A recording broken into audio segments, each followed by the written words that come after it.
Welcome back to Lesson 11 in our CHS seminar series. I am Carol King, the founder of Custom Home Builder Solutions, also known as CHS, a full accounting and job costing program. This little emoji of me is supposed to be me pondering how to track cash in and out by job and then figure out how to do a draw request for money based on different types of job contracts. And we will go over those things in this video, including posting the deposit we receive after we request a draw. I first of all would like to talk about a very powerful feature in CHS is that it tracks cash by job, whether you use one construction bank account or several. And that reminds me to tell you that some CHS customers who used to use a separate bank account for every job started realizing that CHS is doing such a good job of tracking cash by job that they went to using one bank account instead of a whole bunch of them, which meant that they didn't have so many bank recs to do, so many bank statements to deal with, and they stopped accidentally printing checks for a job out of the wrong checking account and then having to make corrections on their books, not to mention the big list of cash accounts on their chart of accounts. CHS can instantly show you the cash balance for each job and all of the in and out cash flow detail for each job, even if more than one job is paid for on the same check. So let's take a quick look at that, and then we'll jump to doing bank draw requests and then posting a deposit for those draw requests. So here we are again on the main menu of CHS, and I'm going to prove to you how CHS tracks cash by job, no matter how many jobs you pay for on one check or whether you have multiple checking accounts and you pay for jobs in different checking accounts, etc., etc. CHS knows, despite all of that, how much cash flow has come in and out for each job. So I'm going to start by going to the owner review, and we've been doing our Lubman 2 job that we set up, and I'd like you to see over here, this is cash status of open jobs, and it's showing a cash balance, a net cash balance of this 21,000 something. It's also showing unpaid payables that we have posted for the job, and it's showing how much money we might be short or over for paying those payables, and we're short, and that's why we're going to do an interim draw request in just a minute. You can see we need at least $33,000 in an interim draw. But what I'd like to show you is if I do the magnifying glass here, I can drill down to see the activity by both cash account and credit card account. This shows right here the deposits we've received in this particular bank account, which is $58,000, was a $40,000 earnest money, and we did a demo showing posting the change order money we received. This shows right here out of this checking account what checks we paid, and we did a manual check to Clayton Construction for some demolition in our previous video. And right here, credit card payable BOA Visa, if I drill down on that, we paid ProBuild, and if we'd paid others for this job, they would all be listed here, but we paid ProBuild by credit card. Now this is here whether or not we have paid this credit card what we owe the credit card. This is saying we paid ProBuild for this job using a credit card, so our cash balance is lower. We need to start taking that away from our cash that's available. Credit card payable Discover 6, we also did something in a previous thing about paying for specs, plats, and blueprints with a credit card. And then in the previous video I showed you that we set up the owner of our company as if he were a credit card because he went out and used his own money and paid for a broom and a shovel or something, and you can drill down and actually see those descriptions of what we paid. And so we set him up as a credit card so that over under credit card payable, or due to owner in this case, we can see a balance due to him and write him a check. Even though we haven't written him a check, what we did was post what he spent at Home Depot. So all of that comes out to our net cash of $21,562. Now I'd like to go over, open the list of checks that we have here, and I've put in big buck, and I've put in all the dates from the beginning of time to the end of time to see all the checks for big buck, because I'd like to show you that if you pay for more than one job on a check, let's just drill down to one of these checks, I believe it might be this one, and see the detail behind the check. I'd like you to notice that there's job Vista 3811 and $350 and then Smith John, and then an H job, our general overhead, because we were deducting liability insurance. So you can see how that had a couple of jobs in it. And if I click this button up here, checks for one job, let's just do that Vista 3811 that had that $350 as part of an overall check. And let's go down. These are by check number, and I think that was, let's look at that check number I had, 3073. And they're in the order of check numbers here. So you're seeing all checks, but every single one of these are only for this job code. So let's get down to 3073. And you can see that it shows check number 3073 for the $350. And that's all. It's not showing all the stuff for that Smith John job. This is just for this one job. And you can do some neat reports if you just need to send a list of all the checks for a certain job. You can set up some header and footer for that list, and then you can do paid check detail for selected job and just see all the checks that have been written with that header that you set up at the top for this one job. So that's part of how CHS is being able to track cash by job. I'd like to jump to our financials and real quickly show you how I've selected Loveman 2, and you can see a cash flow for the job, just a simple cash flow report that accountants might understand. Sources of cash in accounting on a cash flow statement can be accounts payable that have been posted and are not paid yet because they are included in uses of cash somewhere. So it's like an in and out kind of thing. And then we've gotten those 2 deposits in, and we see the net is $21,562. Just to let you know and to prove to you that we are tracking cash by job. Okay, back on the owner review screen for our job Loveman 2, we just looked at how CHS was coming up with this cash flow balance and drilled down on it, and that it's showing payables that have been posted that have not been paid yet, and you can drill down on those and you can take a look at them. They're grouped by vendor. You can see the various things we've been entering in our previous videos as unpaid to pay later. A total of $54,235.52 on that report. So this net cash balance, cash in and out for the job, minus the payables open jobs, means we are short, again, about $33,000 that we need to see about going and collecting on a draw request from them. And that's what we'll do here in just a second.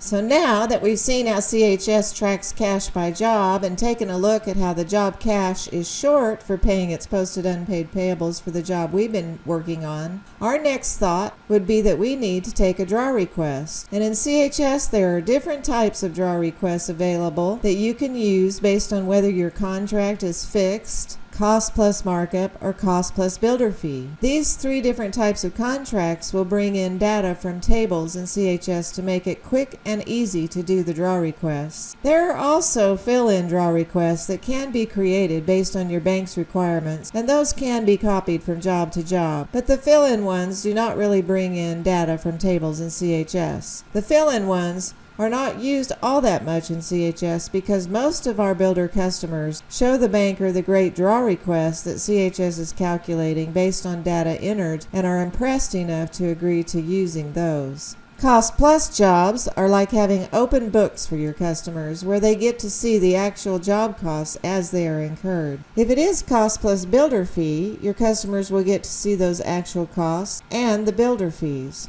both the contracted fee and any fees charged on change orders. If it is cost plus markup, they will see all actual costs and the resulting marked up costs that they will pay for. A percent complete draw request is usually used for fixed contracts. The worksheet helps you figure out what percent to draw for each of your cost centers based on your marked up budget, which should total to your fixed contract, plus any marked up change orders. So let's get busy. We'll start out with a percent complete draw for the job we've been working on because it is a fixed contract job. Before I work on draw requests, I do usually like to have the owner review window open and take a look at the cash status like we were looking at just a minute ago.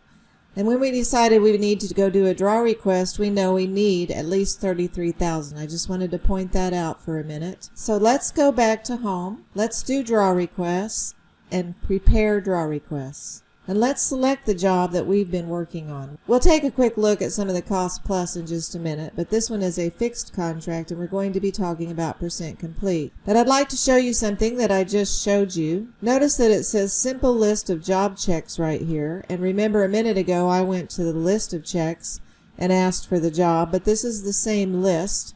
And if you look at the top, it's $39,258.71. And it includes things we've paid by credit card, and it includes a cost that the home buyer paid to Ferguson for that refrigerator that we showed in a previous demo, when an outside home buyer goes and pays for something, and how we track it.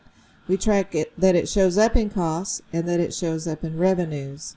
But remember this amount, $39,258.71. And let's take a look at the revenues received for the job. And you're going to see that we received a change order payment that we did in one of our previous demos, and that we received a down payment. And here they are getting credit for what the home buyer went out and bought themselves. So we've got revenues of $60,821.25. If you take away the $39,258.71 from the list of checks, you're going to get that cash balance that we were seeing on the owner review screen, and I have things opened in tabs, of the $21,562.54. Just wanted to point that out to you, how those are tying right in. Now what we're thinking about here is that we might be wanting to give them credit for the money they've received. This is our very first draw. They paid a down payment. They already gave us some change order money, and we gave them credit for a thing that they went out there and paid for, the fridge. We're going to do percent complete. There are descriptions here talking about the various kinds, but we know we want to do percent complete because this is a fixed contract. What I'd like you to see is there's the budget marked up, any approved change order, so that's the change order price, and the budget plus the change order, what they would owe us. Let's go down and just take a quick look at our slab contract that we've looked at so much where we're paying big buck. I'd like you to know that this is the budget plus the part of the change order that was for slab contract at the marked up price. And so the total is $53,423. But we can see over here an information only thing. This is not a cost plus draw, but you can actually see what costs you've actually posted for that particular cost code for this job. So an interesting thing is the way you do what percent you want to draw is you click on the percent complete. And an interesting thing to do is to drill down on the estimated cost at completion that we've been looking at so much. And you can see the actual costs here, and that they're check marked as done, and that we're not going to pay any more than this. So we're all done with the cost, so we don't necessarily need to do something like base it on how much cost to date marked up we've done compared to the budget amount, this 88.34%. We wouldn't want to use that. We want to use the 100% of the budget. Before I do this, we talked about that our price is actually $513,000. We sometimes get this penny rounding thing because we're doing all the markup percents. But it's $513,000, but the original column should add up to your original contract, and then adding any change orders in. So on this slab contract down here, we've taken a look at it, and we know we want to go ahead and draw the whole $53,000 that has been included, in even the change order amount. And I'm going to tell you how we're going to give them credit for that in a minute when we do the draw request. So let's just do the 100%. Now there's another tool up here, and if you've watched the previous videos, we've been talking about stages of the job, and cost codes are attached to certain stages. So there is a tool, besides going through all these, to mark everything through stage whatever it is that you're through as 100% to draw. Whether or not you've had job costs or not, this is not a cost plus draw. So there is a place here that if you've been keeping up with your weekly status and what stage has been completed, that you can see that the last one for this past Monday, stage that is completed is stage 2, if you've been doing this part of the weekly status report. So let's say we want to mark 100% to draw everything that is marked as stage 2 or less. So I'm going to use this button. It says OK, update the percents. Now you can see that everything that has 2 or less in it has been marked to draw 100%, and that we have 89,000 total to draw. Now remember, we had 60-some thousand in revenues received. So if we for some reason decide we're going to give them credit for that, we need to get some more in order to end up with the 33,000 that we need. And the thing is, we paid, if we start looking at actual costs, here's something in stage 3, But we paid by credit card, remember, pro-billed for framing materials, and if we drill down on the actual cost, we can see that. And we can see that it's a CC paid by credit card. But let's go ahead and include this one in our draw request to the home buyer. So let's say we're going to take the whole 100%.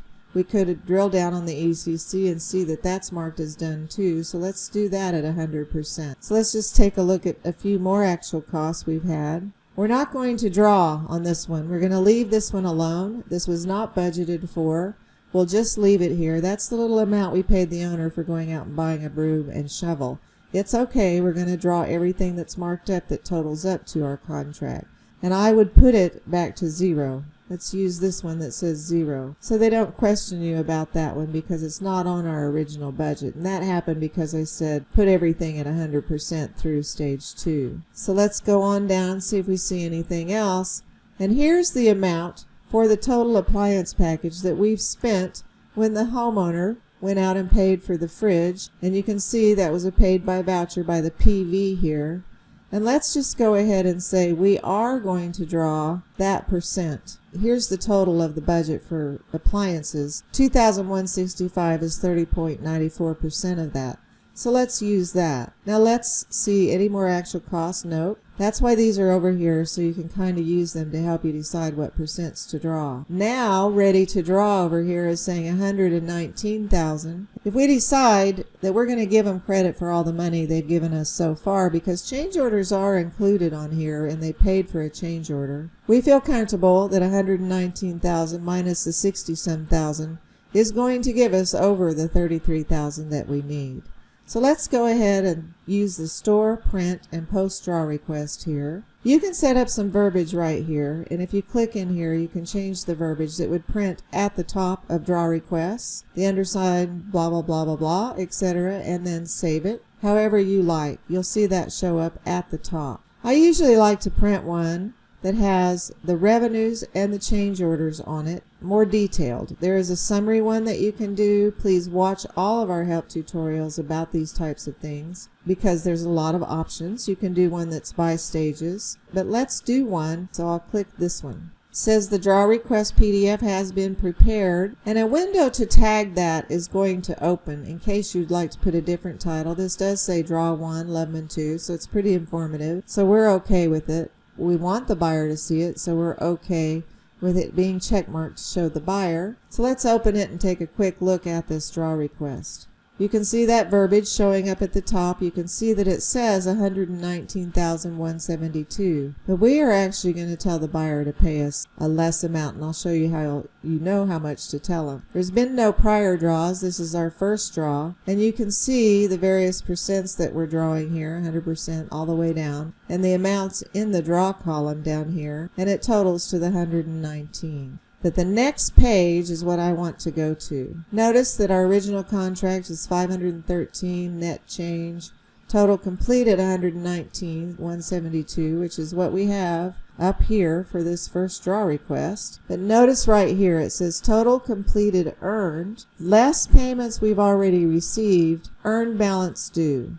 In this case, if I want to go ahead and give them credit for the payments they've already given me, I'm going to show the home buyer the check that you're going to give us needs to be $58,350.93. So that's why this is here. So that's an interesting thing to do for handling fixed contracts when you're going ahead and collecting change orders or a down payment up front. Now down here it comes in and shows them the total revenues and that you're giving them credit for the fridge that they went out and bought.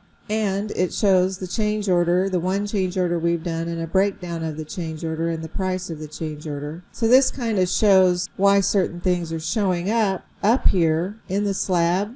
There's that amount for the slab, $57.50. So you could tell them to pay this amount, and that is what we'll post as a deposit here in just a second. So let's close that, and let's close that. So what we want to do is do yes, post the draw request. And the next thing that happens is we have a line here saying draw number 1. So you can open the draw doc by doing this, take a look at it, and open the stored PDF or look at it in the file cabinet or edit those tags again. If you click cost detailed on a fixed one, it's going to say actual costs are not attached to draw numbers if the draw type is % complete, because remember, we're drawing on the budget.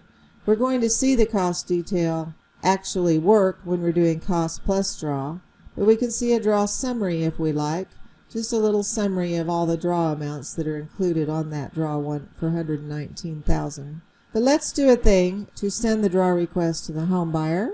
And notice this says our draw request number 1 is attached below, and we need to select the buyer, and it'll only let us select Mary Loveman. You could send it to some other users if you want to in your company, and you can do a send, and the buyer would get an email that we pretend that we did send it, and we'll just close this. Now you can see there's a comment bubble right here. Our draw request number 1 is attached, and the home buyer will get a thing to open a communication portal and have something similar here, not all the tools that we have here, but they can click on the attachment and they can see the draw request. As we've shown before, there is a home buyer portal, and all of these draws will be showing up there. But you can see that it was sent. After we post a deposit received, we'll mark this as draw received. It does show $119,000 as the total draw, but that is just like an overall encompassing. This is our first actual printed draw request, and we're going to tell them to pay us a little bit less. So real quickly, not to take up too much time, we're going to look at a couple of cost plus jobs and how we do their draw requests. But first, I've opened the Active Jobs dashboard, and I've opened a job we've been demonstrating in various other videos, Smith John, that is a cost plus builder fee. And what I'd like you to see is if I open their actual job cost database, to see all the costs posted, paid and unpaid, etc., you're going to see a column over here that shows a draw number. If the draw number is 99, it means it has not been posted on a draw yet. If you click on a draw number that it's been included on, you're going to see information about how to see a report of all the actual costs, but I'll show you how quickly you can do that on the draw request menu. But what I'd like to do here is just search for all the 99 ones over here in the draw field to see which costs have not been drawn, just because I'm curious, and I'll submit the search. And you can see now that all the costs that are showing up are 99, and that if I do a report of that and I look at the bottom of the report, I see that the total undrawn costs are $88,582.96. I just wanted to show you how manually you could be looking at how much there is out there still to draw. Let's go home, let's go back to prepare draw requests, and let's select our Smith John job, and you'll see that it says cost plus fee. So if I click this, it's going to know we've already done some draw requests, and you'll see draw 1, 2, and 3. And like I said, right here you could see the cost detail. You could do one that shows cost attachment URLs too, but you could see the cost detail of everything that was on draw number 1, which would be the same result if you searched on the big actual job cost database for everything with draw 1. Pay no attention to these dates. This is a big demo thing, and I'm already in the year 2021. But let's prepare a new draw worksheet for a cost plus builder fee. The first thing that opens is something asking for a date. Sometimes people like to cut off the costs as of the end of last month or something, and so they'll put a cutoff date, but I'm not going to do anything to change what costs are going to show up here to be drawn. Notice how what's showing up is the $88,582.96 cost. We're going to pay attention to the cost, not so much the markup, because this is a cost plus builder fee, a set builder fee. So if I continue, all of these that are selected will come into the draw request. Now I can unselect some of those, and I can use certain tools to unselect or select certain ones that will be included, but I'm going to include them all. I'll say done, continue to draw worksheet, and you'll see that $88,582.86 over here as ready to draw. You'll see prior drawn things. You'll see the total actual costs that have been posted. You can drill down on all of these. You'll see what the budgeted costs were at cost, not marked up, because this is a cost plus builder fee. You can drill down to budget information. But what it says up here is continue to calc builder fee to add to this. And CHS will calc one for you.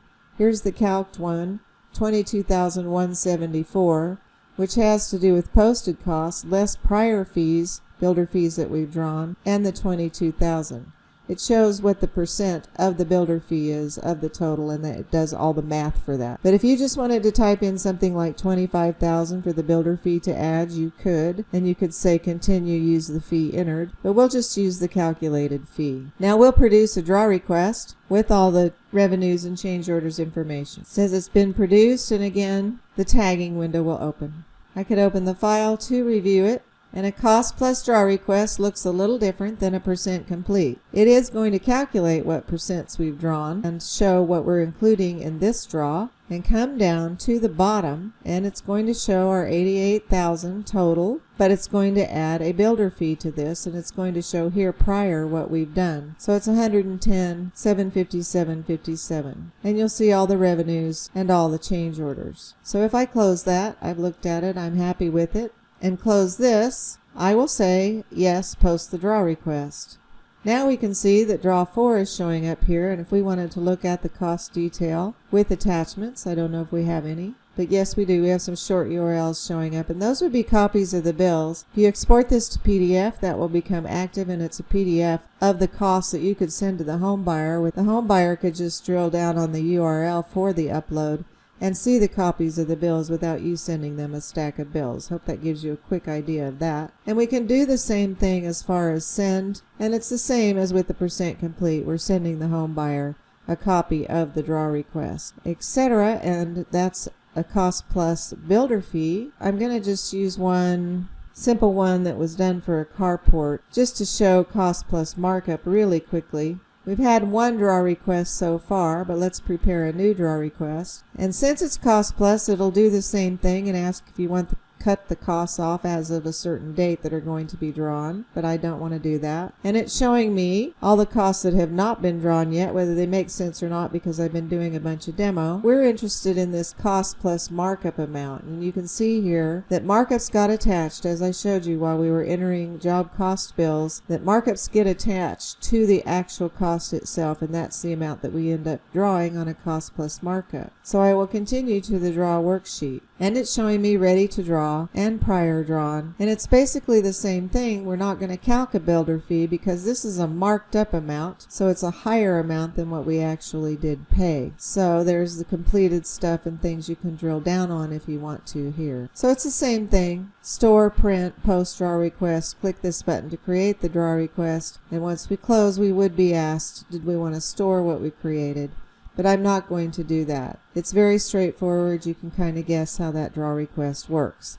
Okay, that shows you all of the things behind this button: cost plus markup, cost plus builder fee, or percent complete draw request. Like I mentioned before, if your bank doesn't like any of those for whatever reason, we have some fill-in draw spreadsheets that you can use to put in the bank categories and either amounts for the original draw, and then columns 1 through 12 that can be handled to produce draw requests that would be just pretty much like the bank was asking for.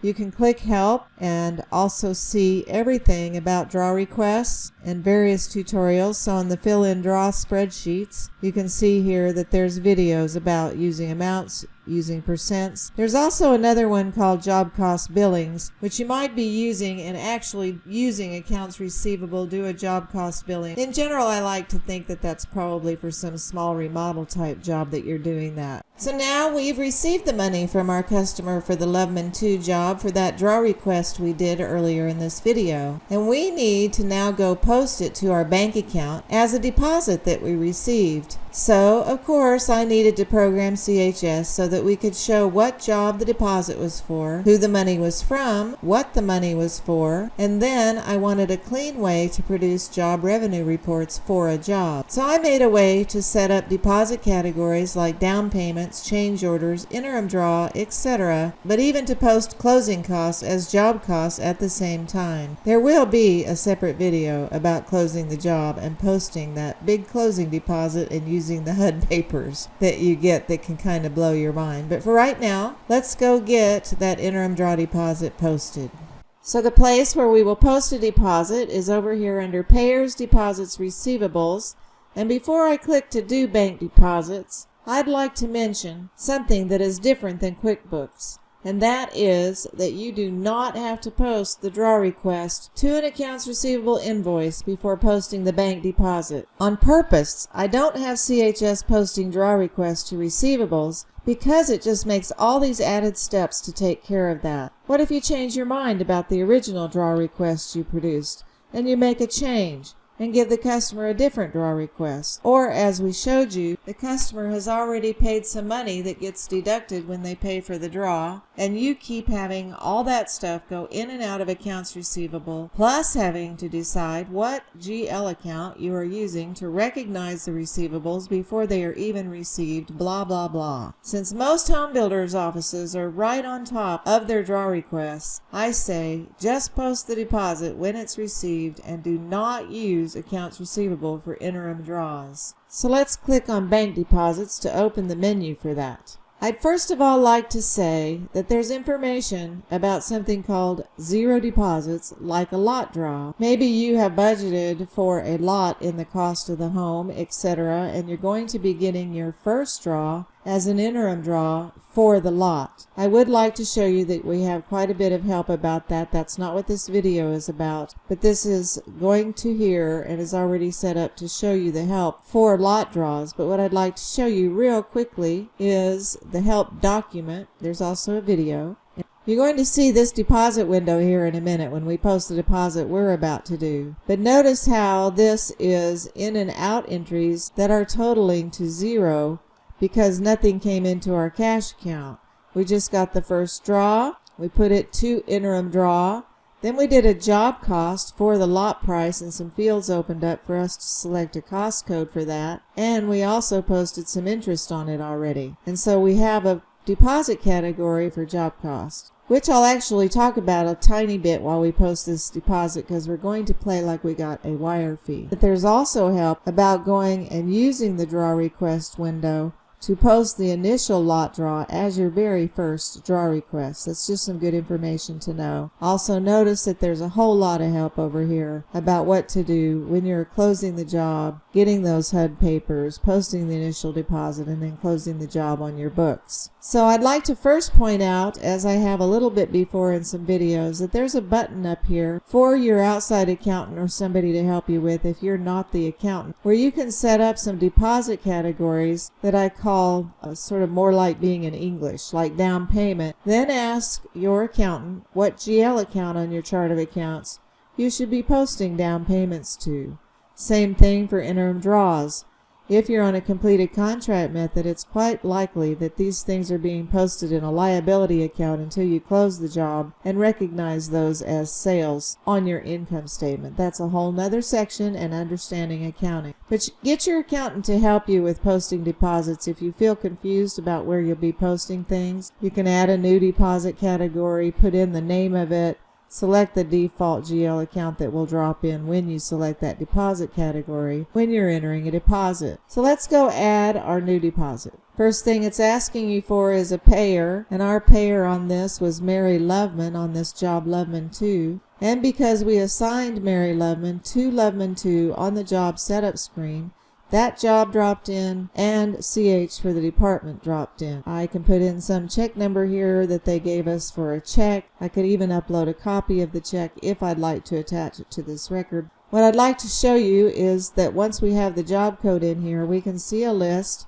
of those job revenues we've been looking at. And this list of job revenues is based on sorting things and putting them in by deposit category, like change order and down payment, etc. That's the revenues we've been looking at that we were basically told them to deduct from the draw request. And here's a list of the draw requests for that job, and I can do open the draw doc because I need to get a number from that, which we talked about earlier. Here's our draw request, and I'm going down, even though it says this much, I'm going right down here to the amount that we decided that they need to pay us because we're giving them credit for all the job revenues money we've received already. So we need to do 58,350.93. So I'll do Control C, hold down my Control key and press the letter C, and I'm going to jump back over here and close this. And right over here in the line amount, I'm going to do Control V as in Victor to get that amount in there, because I just needed to remember that. You'd probably be looking at a check. I'd like to also put a brief description, Loveman 2 balance of draw 1, and I'm going to select interim draw as my deposit category, and it did drop in the GL number 2000 for construction loans payable because that's how I set that up. Now what I'd like to pretend is that for some reason the bank took, I don't know, $25 for a wire fee. So I'm going to copy this line by using the copy icon so that I can still have Loveman in here and the check number, etc. And I'm going to say wire fee on draw 1, and I'm going to select the deposit category job cost because I want to post that wire fee to job cost. It is telling you about it, but I'm about to tell you. And it's giving you some fields over here, and I'd like to use, I think it's in the 7,000s, bank fees as a job cost, and it's putting a markup percent in it in case this is a cost plus markup, which it's not. But anyway, I'm telling it to do the cost code 7720 for bank fees, and I'm going to do a minus 25. What's going to happen is this $25 will be posted to job cost, and this amount will be posted to lot draws. So we have a net now of this after taking the 25. So let's post it to our bank account BOA Construction. Let's say that that's today that we got that money. And CHS is giving it a deposit ID automatically for you. And the other thing I'd like to show you, let's go back to review the draw request. It says can mark as received. And I'm going to mark this draw as received because you can get a big list of draw requests that you've done and just see the ones that you haven't marked as received yet, which should help you with that whole thing of monitoring whether you received the draw or not. So let's close that and let's submit this deposit. Now let's go back to Home, and let's go ahead and open the Jobs Dashboard for Loveman 2. And we're going to take a quick look at the job revenues. You'll see here now that we have one for interim draw. And if I do a results report, I'm going to see when I go down here that actually the combination of all of those is the total of what our draw request was. So we're kind of got it all evened out. All of these add up to our first draw request. Now what I'd like to do is go home and look at the owner review again and our job cash balances, and let's look at Loveman 2. Notice how we've increased the balance. We still have these open payables, which we are actually going to go approve and pay checks for in the next video. And we would have this much money left if we paid these payables. So we're all cool with that. Let's get ready to go pay these various payables that we entered as unpaid to pay later that we've been trying to get the money to cover for. So thank you for watching and have a great day.